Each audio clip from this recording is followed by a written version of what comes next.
Mais de la frustration dans un premier temps, puisque à la mi-temps, je pense que nous étions encore dans les clous de rencontre, avec un score très serré. Une différence qui s'est faite en première mi-temps sur la possession de balle dans les 22 mètres. Je pense que La Rochelle rentre une fois dans nos 22 mètres en première mi-temps, il marque 7 points. Nous y rentrons également, mais on repart qu'avec 3 points de cette zone, cette même zone de marque. Et ensuite, un second mi-temps, un début de seconde mi-temps très difficile, avec 2 ballons hauts mal négociés, une touche mal négociée, et la qualité principale de La Rochelle, qui est d'être efficace sur ses temps forts et de scorer notamment près des lignes. Voilà. Après, le deuxième tournant du match, je pense qu'il se situe quand on revient à 30-21, c'est notre carton jaune qui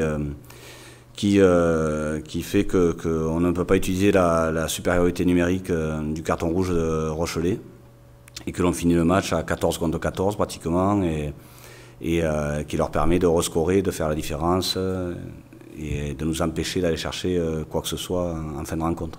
Oui, je pense que les garçons ont mis beaucoup d'abnégation, beaucoup de combat dans ce match. Je pense que on a des joueurs comme notamment Botia en face, ou Kovu, qu'on n'a pas forcément vu à leur aise dimanche dernier, parce qu'ils ont rencontré des Toulousains très efficaces et très volontaires. Mais je répète, ces petites scories à l'extérieur ne te permettent pas, contre une équipe du haut de tableau comme La Rochelle aujourd'hui, d'espérer quoi que ce soit. Donc à nous de rectifier cela dès samedi, d'essayer de faire moins d'erreurs individuelles comme on a pu voir dimanche dernier, pour essayer de se rendre le match, je dirais, plus facile.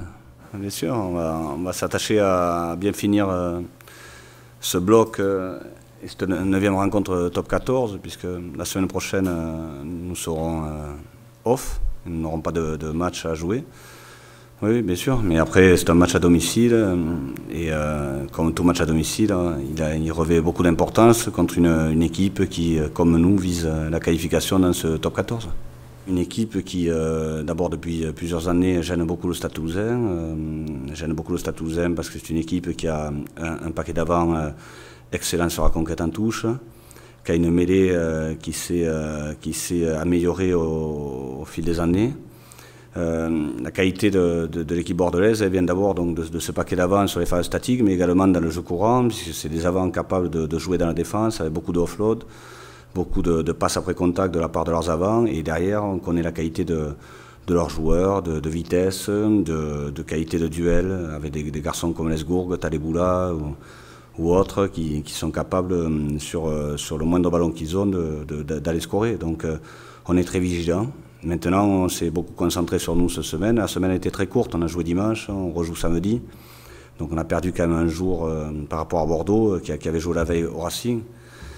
Mais on s'est concentré sur nous, sur nos erreurs, que je répète, qu'on a commises à La Rochelle, pour ne pas les renouveler, et pour mettre en place notre jeu et notre volonté de bien finir, je répète, ce premier bloc de championnat, qui si la victoire samedi, nous laisserait dans le haut du tableau, et c'est ce qu'on veut à tout prix. Beaucoup de choses ont changé, ne serait-ce que parce que le staff sportif a énormément évolué. Il est passé d'un staff, je dirais, régional à un staff mondial, puisqu'il y a eu l'apport d'un Irlandais, d'un Anglais cette année, avec Jacques Brunel qui est arrivé aussi depuis 2 saisons, qui amène beaucoup d'expérience. Donc je pense que l'équipe a énormément évolué également, avec l'arrivée de plusieurs joueurs. Donc voilà, donc nous, on a 2 joueurs qui sont passés par l'UBB ces dernières années, donc qui nous ont aidés aussi à préparer ce match, bien sûr, et qui auront à cœur certainement de faire un gros match contre Bordeaux. Sur un peu la philosophie de l'équipe adverse, après sur un contenu beaucoup plus large. Après, vous savez, on fait de plus en plus de huis clos dans le rugby français, mais bon, il ne faut pas quand même non plus croire que tout est espionné. Je ne pense pas qu'on en soit là. Donc là, les lancements de jeu ou le nom des annonces adverses, non, on n'en a jamais parlé avec nos joueurs. Mais Thomas Ramos, il a la chance, je dis bien, d'avoir évolué une saison entière en Pro D2. La saison dernière à Colomiers, dans un club très proche, avec une forme de prêt qui est bénéfique pour des joueurs de cet âge, qui se confrontent non pas à un championnat de France Espoir, mais à un championnat très dur, la Pro D2, avec beaucoup de rencontres et des rencontres très dures à gagner. On le voit encore cette saison. Donc ça lui a permis tout simplement de gagner en confiance, notamment parce que lui c'est un buteur, donc de montrer à tout le monde en France sa qualité sur le jeu au pied. Donc ça c'est son point fort, je dirais. Un buteur avec un pourcentage élevé, c'est quand même très, très précieux dans une équipe, on le voit, nous les premiers. Ensuite, quand je parle par exemple de petites erreurs et de ballons hauts non pris à La Rochelle le week-end dernier, Thomas sait très bien que ce genre de boulot-là, il faut qu'il progresse là-dessus. Après, ça reste un joueur de 22 ans seulement, donc il a le temps devant lui et il ne faut pas brûler les étapes. Je pense que de passer pour ces jeunes joueurs par la Pro D2, c'est pas quelque chose d'anodin, et je pense que si c'est bien programmé et bien suivi, je pense que ça peut être bénéfique pour lui, comme ça l'est aujourd'hui pour Hugo Pirlet, qui est un joueur prêté par le Stade Toulousain au club de Narbonne, qui est allé gagner le week-end dernier à Béziers. Donc un essai de Hugo Pirlet en début de match, et un essai qui fait plaisir parce que c'est le seul sur le terrain, je pense, qui connaissait la règle pour marquer le week-end dernier. Voilà. Donc voilà, le prêt des joueurs en Pro D2, il est sur des jeunes joueurs à potentiel, je pense qu'il ne peut être que bénéfique, et Thomas en est l'exemple. Après, ça reste toujours compliqué après un prêt de le récupérer quand le joueur est très bon, puisque les autres joueurs, les autres clubs s'y lancent dessus. Et voilà, donc bon, tu es en bataille avec eux, mais bon, on est très content que Thomas Ramos d'abord soit revenu et prolonger l'aventure avec le Stade Toulousain, parce que c'est un joueur de la région Midi-Pyrénées, formé à Mazamet, et on a besoin de ce genre de joueurs pour faire de la publicité aussi auprès de nos jeunes enfants. Oui, exactement, c'est une progression, mais parce que je répète, Thomas, il a pris une grosse confiance, il a acquis une grosse confiance dans cette Pro D2. Et ça lui permet aujourd'hui de gravir les étapes petit à petit. Après, je dis, on va voir, il y a déjà le top 14, c'est très bien. Après, il va jouer, oui, avec les Barbarians.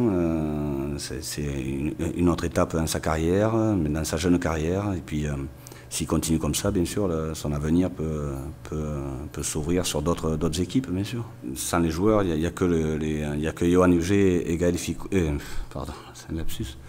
Il n'y a que Johan Huget et Antoine Dupont qui ne seront pas là ce week-end, puisque les autres ont participé à des stages avec leur sélection nationale, notamment les Samoans, Italiens et Fidjiens pour notre cas, et ils sont revenus aujourd'hui à l'entraînement.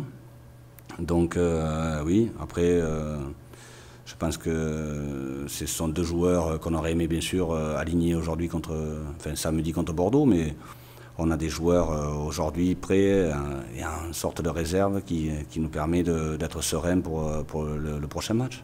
On a un bilan médical qui sera fait ce soir, mais on a quand même des joueurs qui sont très proches de jouer, peut-être qu'ils seront là sur le terrain samedi, donc il n'y a plus trop d'absents dans les rangs de l'infirmerie, si ce n'est les blessés de longue date qu'on connaît, qui sont Cyril Bail et Arthur Bonneval. Richie Gray a repris aujourd'hui et pratiquement prêt à rejouer.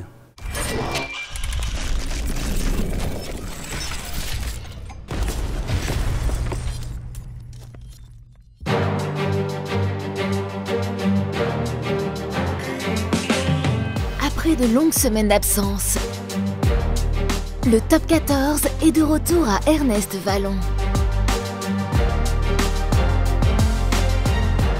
Plus ambitieux que jamais, Bordeaux-Bègles vient défier les Toulousains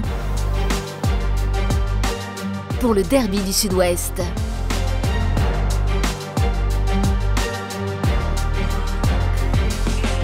Stade toulousain, Bordeaux-Bègles, samedi 4 novembre, 14h45, stade Ernest Vallon.